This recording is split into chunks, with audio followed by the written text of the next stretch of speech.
Bonjour à tous.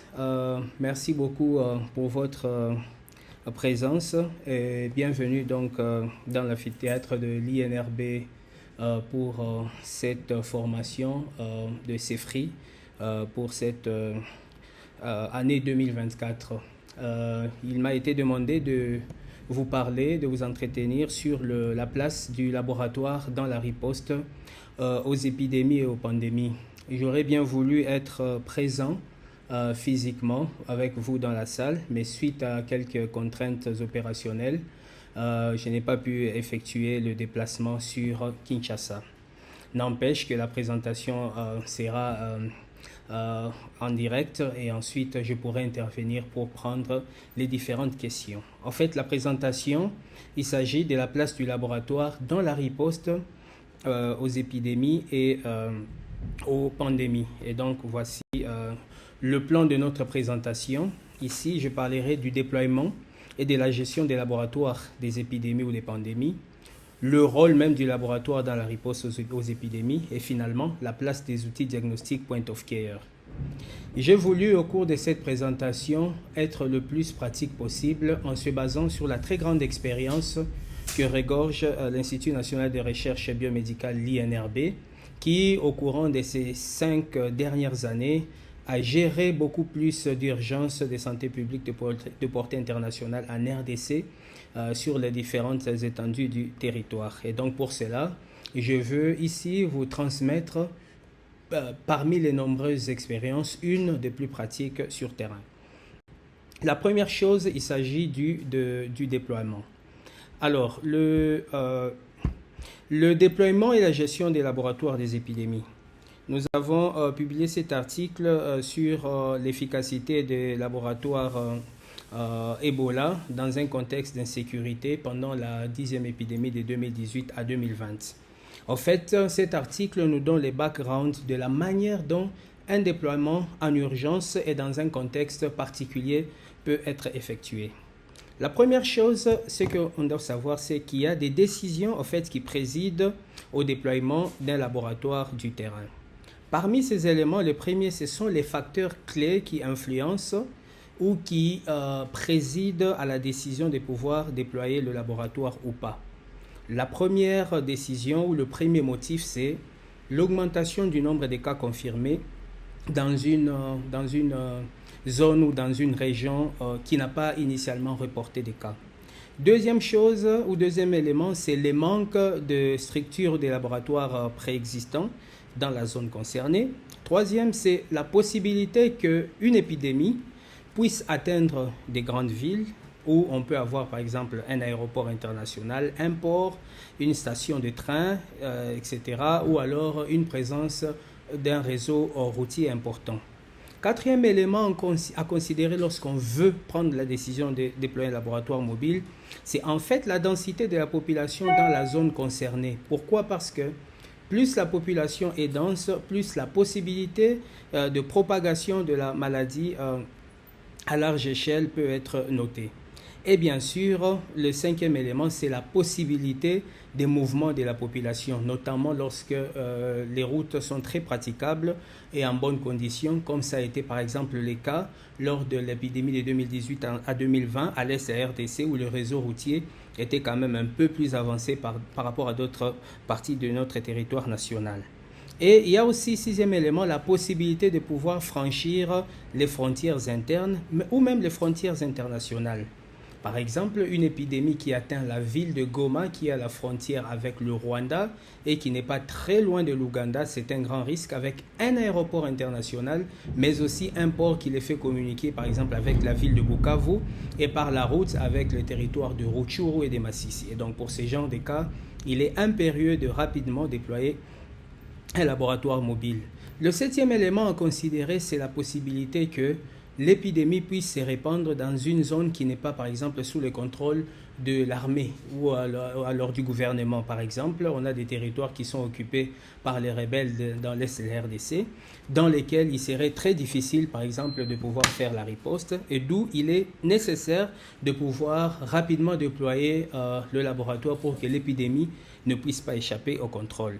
Un autre élément à considérer, c'est que le site doit être accessible pour les transports des échantillons, mais évidemment pour l'approvisionnement de laboratoire.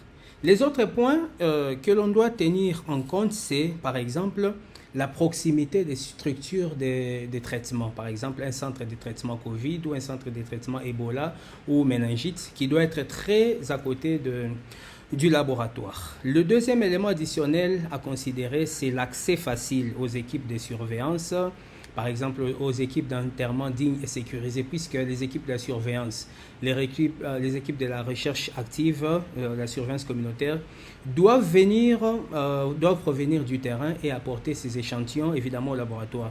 Alors ils doivent avoir la possibilité de pouvoir accéder et bel et bien fournir ces échantillons. Troisièmement, c'est la présence des structures hospitalières dans la région. C'est très important parce que le laboratoire devrait être logé dans des structures sanitaires ou dans les établissements de soins étatiques en général, ou privés c'est aussi possible, mais des structures qui existent, c'est qui facilite ou qui aura le mérite de pouvoir faciliter certains accès.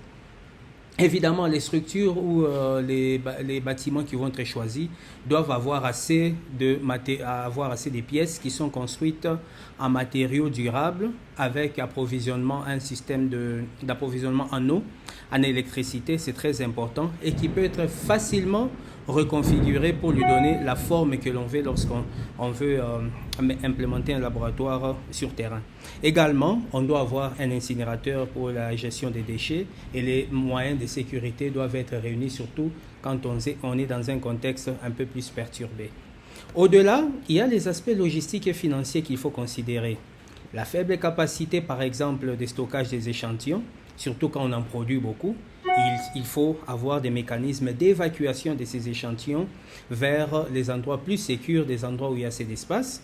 On doit être capable d'organiser beaucoup plus d'échantillons, surtout que la zone peut être à risque ou pas. Mais pour cela, et donc, il faut avoir assez de moyens pour pouvoir, par exemple, organiser le transport. Le transport peut être fluvial, maritime, lacustre, aérien, et on peut même arriver à louer des véhicules ou à fréter des avions. Alors pour cela, il faut considérer le fait qu'on doit avoir assez de ressources. Mais également, on doit avoir une bonne équipe pour faire la maintenance des équipements et pour, bien sûr, au cas où il y a des appareils qui sont endommagés, on doit avoir tout ce qui est nécessaire pour l'approvisionnement en électricité. Et bien sûr, il faut payer les ressources humaines. Il faut acheter les réactifs du laboratoire, les intrants, etc. Et au-delà de tout ça, il faut une capacité humaine, des ressources humaines, des personnes qui ont été formées, qui sont compétentes, qui sont capables de pouvoir travailler, qui ont été formées aux nouvelles techniques, qui ont été recyclées et qui peuvent gérer une épidémie. Alors, une fois qu'on a déployé le laboratoire, j'ai mis pour exemple, deux types de laboratoires que l'on a utilisés lors de la 10e épidémie de la maladie à virus Ebola. À ma gauche, c'est un laboratoire un peu plus complexe où vous voyez qui est divisé en trois catégories. La zone verte que vous voyez ici avec les espaces d'habillage, là où il y a mon curseur, la première, la deuxième et la troisième. Et une fois que l'on sait, là où c'est écrit Donning 1, Donning 2, Donning 3, une fois que l'on est... Une fois que l'on s'est habillé, on peut passer dans la zone rouge où on peut faire des manipulations des échantillons et puis on peut stocker les échantillons. Ça, c'est une structure un peu plus complexe. Mais parfois, sur terrain, nous pouvions aussi avoir des structures assez simples. Par exemple, à droite, vous voyez, c'est un laboratoire de terrain, par exemple à Mangina, où nous avons simplement une zone verte à l'extérieur où on peut s'habiller et ensuite une zone rouge où toutes les manipulations peuvent être faites. Les laboratoires ou le schéma des laboratoires ne sont pas le même. Ils peuvent varier, ils peuvent être changés, modifiés selon les types de pathogènes que l'on considère, selon la maladie que l'on considère. On peut bien adapter pour diminuer au maximum les risques d'exposition du personnel qui travaille dans ce laboratoire.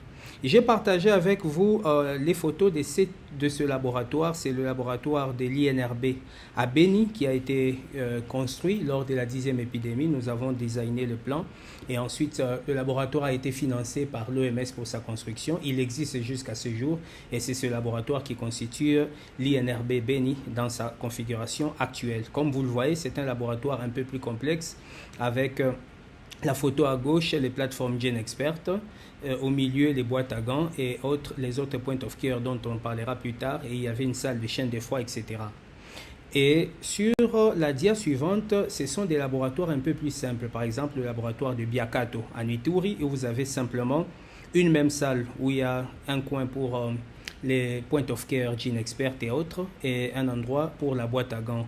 Et sur ces deux images, vous pouvez voir que tous sont confinés dans la même salle, mais la salle est assez spacieuse. Ça permet de pouvoir travailler dans les conditions de sécurité acceptables. Et les images en bas, c'est pour le laboratoire de Mangina qui a à peu près la même configuration. Gérer le laboratoire pendant les épidémies, c'est important. Mais c'est important d'avoir une coordination. Et pour avoir une coordination, il faut avoir une très belle organisation. Voici l'organigramme, par exemple, d'un laboratoire, un organigramme de gestion des laboratoires lors de la 10e épidémie de la maladie à virus Ebola, avec 3 niveaux opérationnels. En bleu, à ma gauche, le niveau central qui est représenté par la direction générale de l'INRB, le département de virologie de l'INRB, évidemment, l'unité des fièvres hémorragiques qui avait géré directement cette épidémie. Au niveau intermédiaire, il y avait la coordination des laboratoires, dont un cordon de laboratoire. Votre serviteur qui vous parle était à cet endroit, assisté de 3 collègues qui en fait étaient des coordonnateurs en charge des opérations, des coordonnateurs adjoints en charge des opérations, de la logistique et de la gestion des données. Grâce à cette équipe à 4, nous avons pu gérer 13 laboratoires sur 3 provinces différentes. Et les couleurs des laboratoires représentent les provinces. Donc nous avions Beni, Butembo, Goma, Kasindi, Katwa et Mangina pour le Nord Kivu, Chomia, Bunia, Komanda, Mambasa et Biakato pour l'Ituri. Et au sud Kivu, nous avions 2 laboratoires à Bukavu et à Choé. Cette manière de pouvoir structurer, hiérarchiser les laboratoires de terrain a donné une gestion assez efficace, opérationnalisée et très rapide de laboratoires pendant l'épidémie. Et chaque jour, on pouvait avoir la situation épidémiologique des 13 laboratoires qui étaient partagés, centralisés et bien sûr partagés avec feedback au niveau de la direction générale de Kinshasa qui a assisté aux réunions de CNC pour pouvoir rendre la situation de l'outil diagnostique. Il est important dans le laboratoire de considérer également le flux des échantillons dans une épidémie ou dans une pandémie. Selon le type d'échantillon, selon le type d'épidémie que l'on a en présence, on peut avoir des types d'échantillons différents. Ici, j'ai mis le cas de la maladie à virus Ebola, qui est assez connu, où on peut avoir des échantillons de sécrétions respiratoires ou des sécrétions oropharyngées, pour être clair, pas respiratoires, mais oropharyngées, mais également les échantillons des sangs qui sont transportés dans des emballages, dans des triples emballages, avec un carton, comme vous pouvez le voir. Et ces échantillons avaient plusieurs origines. Ils pouvaient provenir des centres de traitement, ils pouvaient provenir des équipes d'enterrement dignes et sécurisées, ils pouvaient provenir de l'équipe de survivants Ebola, et ces échantillons étaient de plusieurs types, majoritairement le sang, parce que c'est Ebola, mais on pouvait avoir les écouvillons oraux, les spermes ou les sécrétions vaginales ou le lait maternel chez les survivants, ainsi que d'autres liquides selon les cas. Évidemment, ça va varier en fonction d'une épidémie. En cas d'épidémie de méningite, bien sûr, les liquides cérébrospinal sera prélevé. Et pour des échantillons de maladies diarrhéiques, les échantillons de sel seront prélevés. Et donc ici, mutatis mutandis imper, il sera important de pouvoir faire varier les types d'échantillons en conformité avec l'épidémie en présence. Et donc ces échantillons servent très bien au diagnostic, mais à part le diagnostic, le suivi biologique ou même thérapeutique, on le verra plus tard si vous êtes en train d'administrer des traitements, soit expérimentaux, soit approuvés. Il sera important de faire un suivi biologique des personnes qui reçoivent ces traitements, mais également un suivi des molécules, par exemple pour avoir la pharmacocinétique ou la concentration de ces molécules dans les différentes humeurs biologiques. C'est très important. Et on doit considérer également ces échantillons qui proviennent des survivants de la maladie que l'on traite, par exemple pour les cas de la maladie à virus Ebola. Et ces échantillons doivent être transportés correctement, comme cette image des emballages, des box dans lesquels nous avons mis les échantillons Ebola sur un avion affrété en direction de la biobanque de Kinshasa.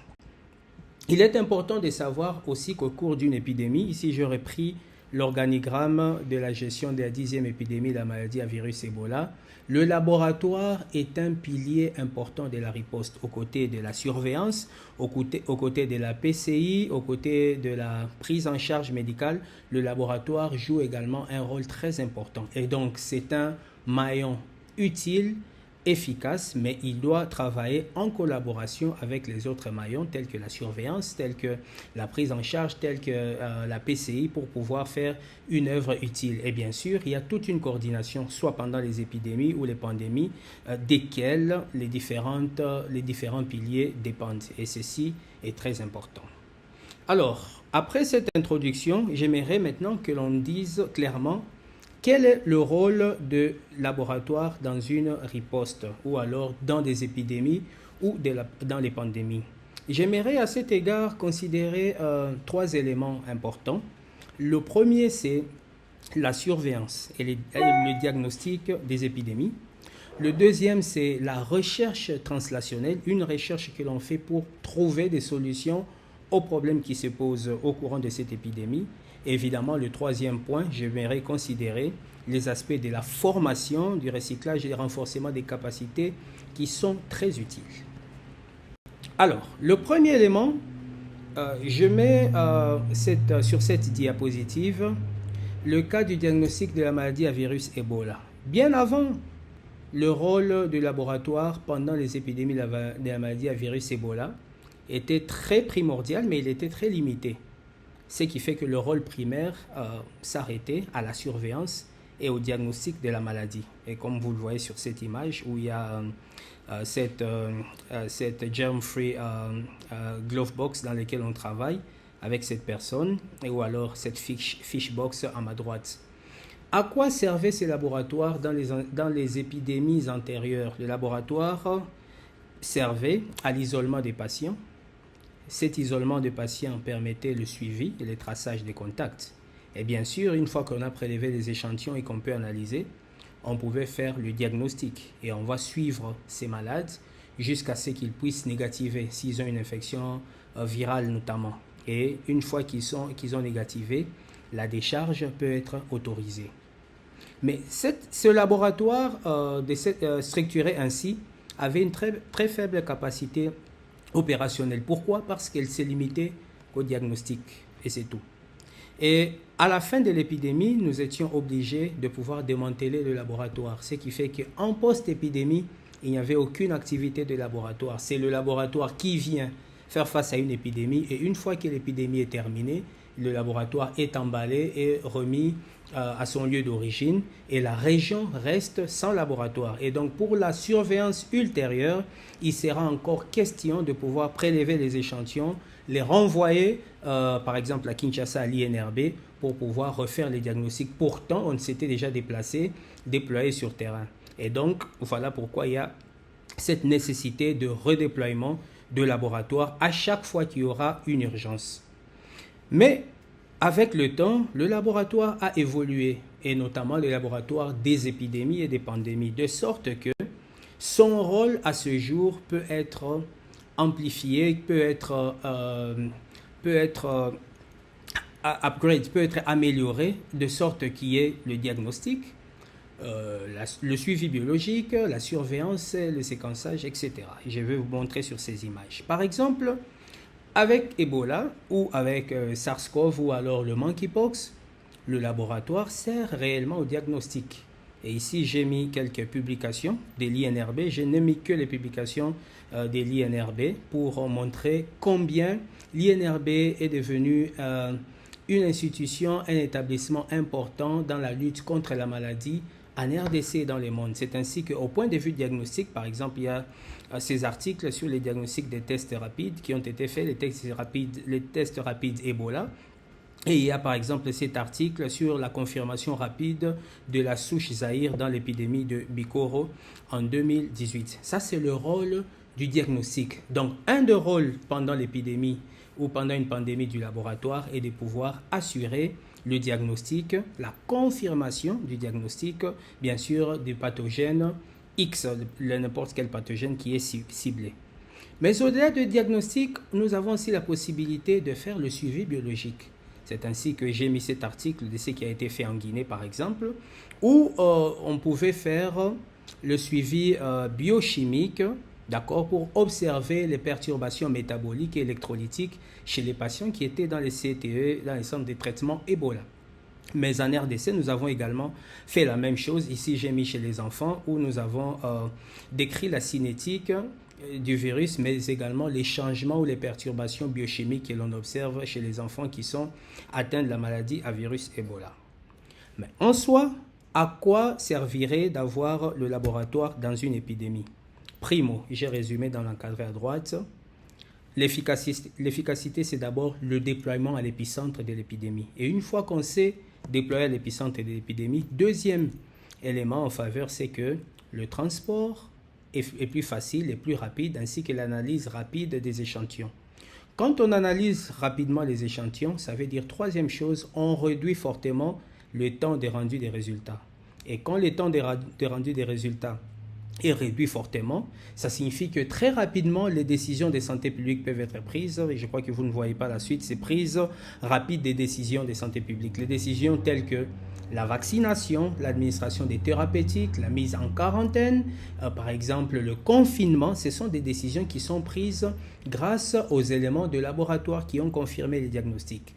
Au-delà de ces éléments, il faudrait organiser les activités de la riposte. Et pour organiser les activités de la riposte, il faut avoir été éclairé, guidé assez suffisamment par le laboratoire. Et c'est ce qui a été fait. Et au-delà même, c'est l'engagement communautaire. Une fois que vous faites les diagnostics sur place, toute la population voit que le diagnostic est fait sur place en un temps record. Très facilement, ils peuvent adhérer parce qu'il n'y a pas de délai. Souvenez-vous, la pandémie à Covid, au tout début, les échantillons devraient quitter toute la République pour arriver à Kinshasa. Ce qui fait que le laboratoire des virus respiratoires à Kinshasa a été débordé. Le temps de rendu des résultats était très allongé. Les gens ont commencé à être impatients et d'autres, les résultats arrivaient pendant qu'ils avaient déjà quitté les centres de traitement où ils étaient déjà morts. Ça posait de problèmes. Et la même chose parfois avec des cas d'Ebola. Mais une fois que le laboratoire est déployé à l'épicentre de l'épidémie, de tels problèmes sont rapidement résolus.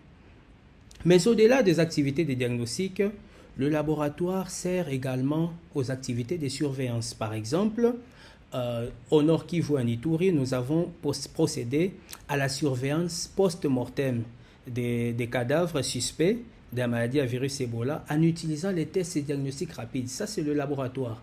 En collaboration avec la surveillance, la PCI et l'équipe des enterrements dignes et sécurisés, nous avons effectué des activités de terrain très rapidement et prendre la décision de pouvoir laisser la famille manipuler les corps ou alors enterrer selon le protocole des enterrements dignes et sécurisés, simplement parce qu'il y a eu un bon outil diagnostique. Bien sûr, la confirmation moléculaire allait suivre.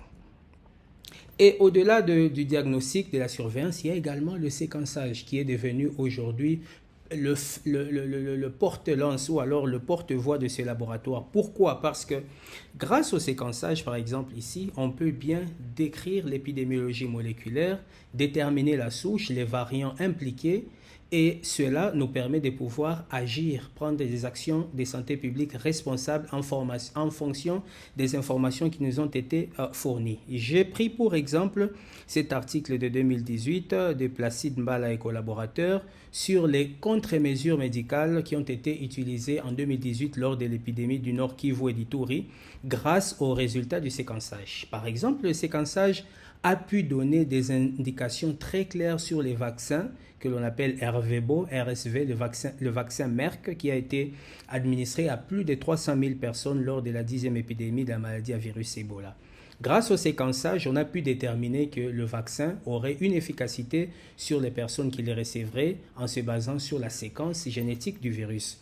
Mais aussi, dans ce même article, nous avons pu démontrer dans ces travaux de recherche de Placide Mbala que les thérapeutiques qui étaient proposées pour être utilisées, notamment la molécule Ebanga ou le MAP 114, mais également les ZMAP, qui étaient à l'époque utilisés, allaient avoir une efficacité sur les personnes qui le recevraient. Et le troisième élément, c'est que le test diagnostic qu'on utilisait, c'était le GenExpert. Le primer, il n'y avait pas assez de variations pour que les primers qui sont montés dans les cartouches utilisées pouvaient bel et bien faire les diagnostics de la maladie à virus Ebola. Au-delà, de cela, le séquençage a pu démontrer clairement que le variant qui sévissait en 2018 à Beni, on l'appelait le variant Ituri ou Itu, d'accord, était différent par exemple du variant qui avait sévi à Likati en 2017. Et ça, c'est très important d'avoir cette information,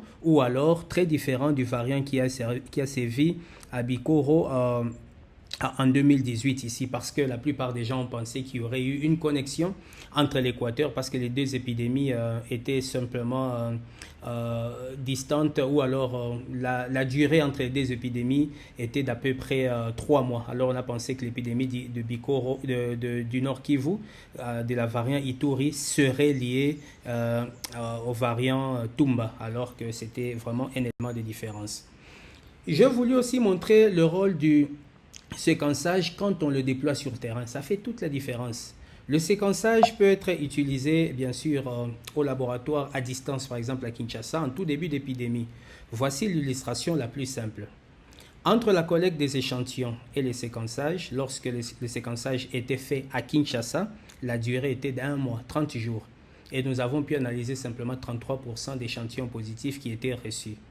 Mais lorsque le séquençage a été déployé à l'épicentre de l'épidémie à Katoa, à partir de septembre 2019, le temps entre le diagnostic, le transport, le séquençage et le rendu des résultats était réduit de moitié, soit 14 jours. Et le nombre d'échantillons analysés sur le terrain est passé de 33% ici, comme vous pouvez le voir, à 48%. Ça veut dire qu'en termes de capacité ou d'opérationnalité, nous avions une plus grande manœuvrabilité en ayant les diagnostics en temps réel sur le terrain pour pouvoir suppléer, orienter, guider les activités de santé publique. Juste en termes d'illustration, j'ai choisi deux de ce que le séquençage a apporté, par exemple, lors de la maladie à virus Ebola. Sur ces analyses phylogéographiques, nous avons pu démontrer, par exemple, que la distance parcourue par les virus dans différentes zones de santé, en général, en moyenne, était autour de 50 km. Ça veut dire que c'est à peu près le rayon autour duquel les virus s'est propagé. Nous avons, par exemple, également démontré que dans une zone de santé qui est infectée, il n'y avait pas qu'une seule introduction, mais il y avait plusieurs introductions. On pouvait avoir en moyenne 5 à 6 introductions du virus dans la même zone de santé, et que, par exemple, les chaînes de transmission, en moyenne, elles duraient entre 6 et 8 semaines, mais elles pouvaient durer même au-delà de 40 semaines. La deuxième information que nous avons partagée, c'est ce cas où nous avons un pasteur qui, en fait, est mort à Beni en juin 2019. Son corps a été transporté à Butembo pour être enterré. Beni-Butembo, 54 km par route. Lors de cet enterrement, les procédures, les protocoles d'enterrement dignes et sécurisés n'ont pas été respectés. Et comme c'était un pasteur, il y a eu plusieurs communautés venues de Goma, de Butembo, de l'Ituri, du Nord Kivu et même du Sud Kivu qui sont venus assister à ses funérailles. De ces funérailles, parce que c'était un cas confirmé Ebola, il y a eu au total 320 séquences qui ont été, 320 cas d'infection à partir de ces seuls événements que nous avons pu montrer sur les séquençages avec cet arbre phylogénétique. Et comme décision de santé publique, là encore c'est le rôle du laboratoire, à cause du séquençage ou grâce aux résultats du séquençage, nous avons pu décider d'une vaccination préventive de tous les pasteurs de la communauté dans tout le Nord Kivu, le Sud Kivu et l'Ituri. Nous avons vacciné leurs contacts, les contacts des contacts, ainsi que tous les prestataires de première ligne de toute la zone en épidémie. Ça, c'est le rôle du laboratoire. Un autre rôle encore plus important, mais souvent qui demande assez de ressources, c'est la recherche translationnelle. Grâce au laboratoire, pendant les épidémies ou les pandémies, nous pouvons faire beaucoup de recherches. Ce sont des recherches qui répondent, qui veulent résoudre des problèmes précis qui se posent au sein de la communauté. Par exemple, nous avons eu des molécules spécifiques anti-Ebola, les thérapeutiques, que nous avons utilisées dans un essai clinique randomisé et contrôlé avec le NIH et les autres partenaires, l'INRB bien sûr au centre de tout cela. Après cet essai clinique où nous avions 4 molécules, donc les ZMapp, le Régénérant, le Remdesivir et le MAP 114 ou Ebanga, qu'on appelle la molécule de Muyembe. Après l'essai clinique, nous avons conclu, l'étude a conclu que seules 2 molécules pouvaient être désormais utilisées comme molécules de référence parce qu'elles étaient associées à un faible taux de mortalité contrairement aux autres molécules. C'est ainsi que désormais, à partir de juillet 2019, seuls les régénérants et le MAP 114 qui ont été associés à une faible mortalité ont désormais été utilisés. Jusqu'à ce jour, et dans toutes les épidémies, on n'utilise que ces 2 molécules. Évidemment, ça c'est grâce au laboratoire et grâce à cette épidémie qui a duré près de 2 ans, cela nous a permis de pouvoir faire ces expérimentations. Nous avons aussi conduit un essai clinique, par exemple, sur le vaccin qu'on appelle GNG. C'est un vaccin phase 3 qui a été administré à près de 20 000 personnes dans la ville de Goma pour pouvoir évaluer l'efficacité de ces vaccins et même l'immunogénicité, bien sûr, face aux récipiendaires de ces vaccins. Mais la recherche ne s'est pas limitée seulement aux essais cliniques, mais la recherche couvre plusieurs aspects. Par exemple, nous avons fait des études sur les études sur l'environnement. Par exemple, investiguer sur la circulation du virus Ebola dans les chauves-souris à l'Équateur et au Nord Kivu pour rechercher les réservoirs du virus Ebola dans ces chauves-souris qui sont réputées ou qui sont jusque-là présumées être le réservoir du virus Ebola et nous voulions avoir la certitude qu'on pouvait trouver quelque chose, même si on n'a pas trouvé, mais voilà, il y a quand même des recherches importantes qui ont été faites. Plus tard, lorsque la COVID a commencé, par la recherche translationnelle, nous avons pu démontrer que les coronavirus sont très abondants et ils sont génétiquement différents les uns des autres. En Afrique de l'Ouest et évidemment en Afrique centrale, y compris les virus qui sont tout proches des coronavirus humains.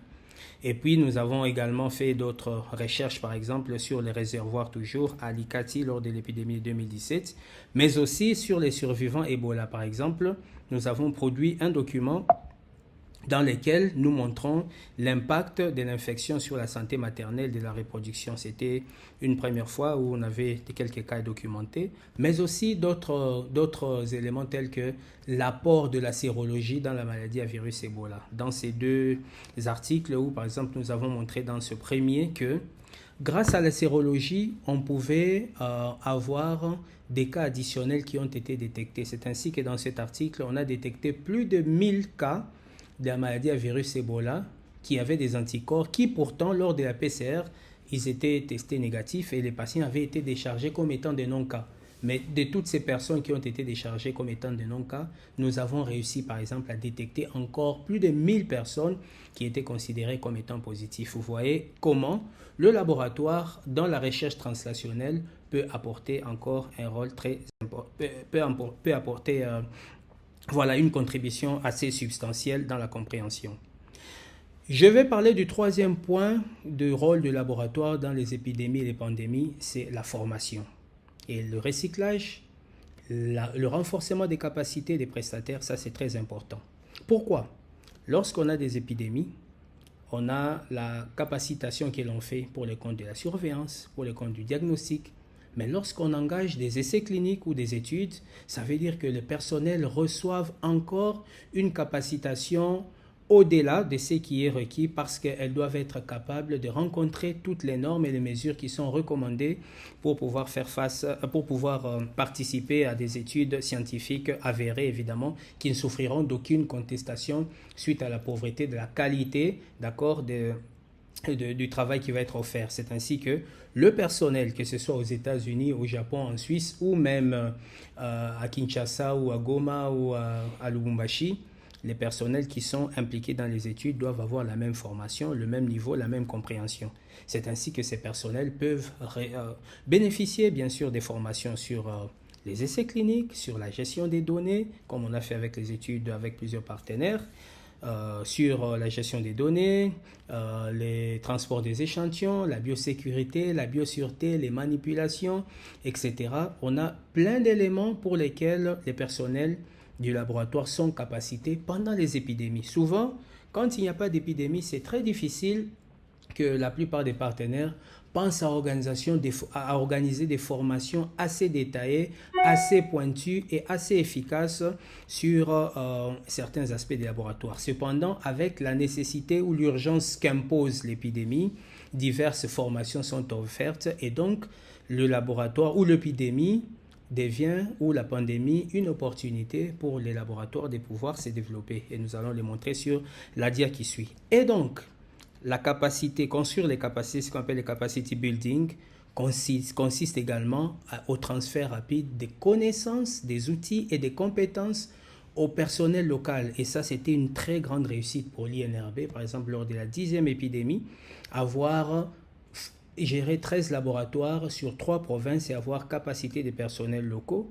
Et lors de la 11e épidémie à l'Équateur, avoir eu 5 laboratoires mobiles totalement gérés par des personnels locaux sous les coachings de l'INRB. Et ceci permet donc des capacités et de pouvoir décentraliser le diagnostic. Et donc, la nécessité de la formation, bien sûr, est tout à fait avérée et elle ne peut être que démontrée. Le dernier point du rôle du laboratoire sur lequel je devrais finir la partie rôle du laboratoire, c'est quelque chose de très important, de très innovant. Et j'aimerais dire un mot dessus. C'est ce qu'on appelle le leadership développemental constructif. Qu'est-ce que c'est? J'ai commencé par illustrer ces photos du prof Muyembe recevant le prix Hideo Noguchi aux côtés de l'ancien Premier ministre, paix à son âme, Shinzo Abe, et bien sûr le prix de la Fondation Mérieux, et puis l'engagement de toute une vie aux côtés du docteur Tedros de l'OMS, et finalement ces prix de l'année passée avec le président Macky Sall. Pourquoi j'illustre ceci? Les épidémies ou les pandémies ont été des occasions pour l'INRB, grâce au leadership, bien sûr, du prof Muyembe et bien sûr de toute son équipe dont nous faisons partie, de pouvoir avoir deux points d'ancrage, deux points de départ pour le développement des structures, des infrastructures et même des capacités, du staff, etc., pour pouvoir faire grandir l'institut.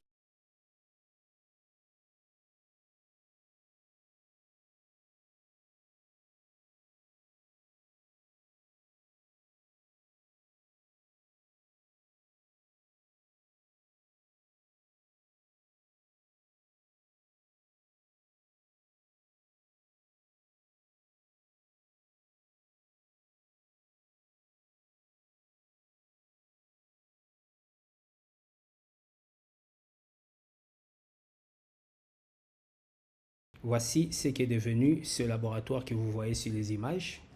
Le laboratoire P3, P2, un laboratoire de séquençage, le laboratoire de biologie clinique, d'immunosérologie, de biologie moléculaire, de bactériologie, mais également une chaîne de froid fonctionnelle avec une capacité électrique assez réactive et assez forte, un charroi automobile, évidemment des laboratoires mobiles disponibles qui font la fierté. Ceci, ça veut dire un leadership développemental constructif.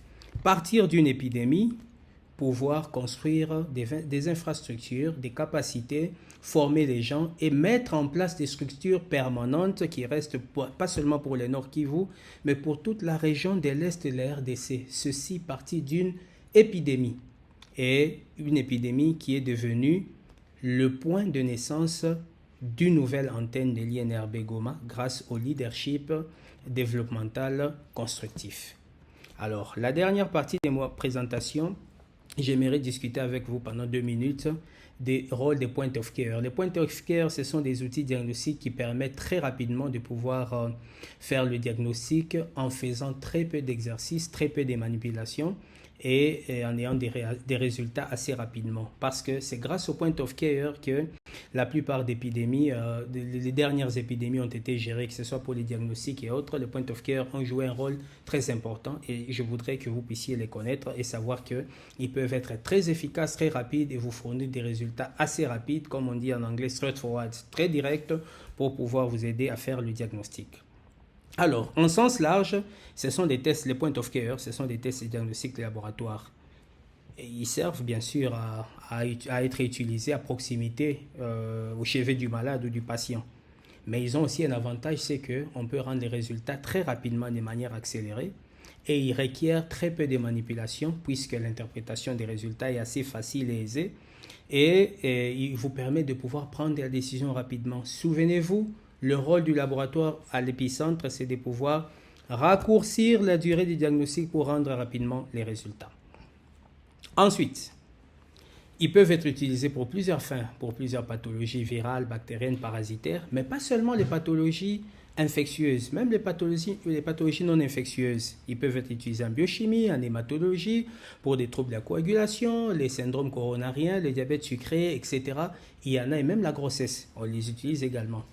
Alors, juste un bref aperçu de ce que le point of care nous apporte comme avantage par rapport aux méthodes classiques de diagnostic. Dans les méthodes classiques de diagnostic, par exemple pour un patient, à supposer que c'est dans une épidémie ou dans un hôpital, dans tous les cas, dans un établissement de soins, le patient doit arriver, il doit arriver au triage, il passe du temps. Ensuite, une fois qu'il est au triage, on doit collecter l'échantillon. L'échantillon va subir le processus d'analyse normal avec toutes les caprices qui peuvent être inhérentes à l'analyse, etc. Une fois qu'on a fini, on doit avoir ces résultats. Ces résultats vont être compilés, analysés, discutés, rendus. Ensuite, maintenant, on peut prendre une décision sur les patients. Ça, c'est la méthode classique. Mais regardez au bas de ma diapositive, lorsque j'anime, le point of care, lui, vous permet très rapidement, une fois que l'échantillon est collecté ici, l'échantillon est chargé soit dans une cartouche, soit dans la machine, il vous analyse en un temps très bref, comme vous le voyez ici en bleu, comparativement à la durée ici, Conventional Testing Procedure, qui est très longue, mais ici c'est très court. Et voici tous les temps qui a été épargné. Et on a des résultats très rapides. Et quand on a des résultats, on peut prendre une décision. Ces point of care, ils peuvent être des tests rapides, comme vous le voyez ici, des tests diagnostiques rapides Ebola, QuickNavi, Coris, Standard Q-Line, Covid, malaria, ils existent, dengue, chikungunya, etc. Ça peut être des tests diagnostiques rapides. Mais ça peut être également les tests moléculaires, tels que le GeneXpert, c'est un point of care. Le BioFire, c'est un point of care. IDILA, c'est également un point of care, mais il vous fait les analyses moléculaires en un temps très bref et vous avez des résultats très sensibles et très efficaces et vous pouvez rapidement prendre la décision. Mais lors de la gestion des épidémies et des pandémies, on n'a pas utilisé que le point of care pour les diagnostics.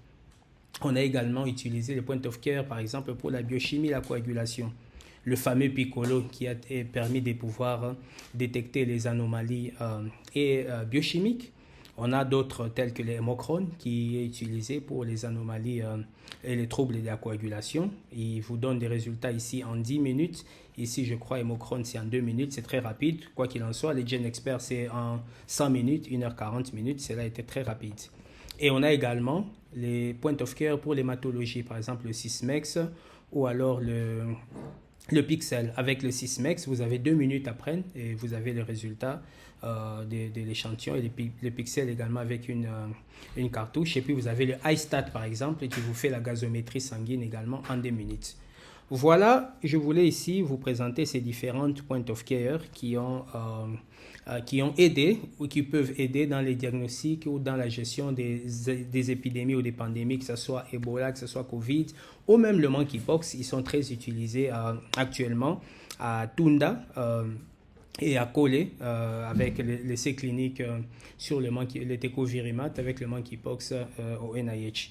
Et donc, je serai très heureux de pouvoir répondre à la plupart de vos questions, des interrogations, si vous en avez, sinon que ma présentation a été claire. Je vous remercie toutefois de l'aimable attention que vous avez voulu porter à ma personne lorsque nous faisons cette présentation.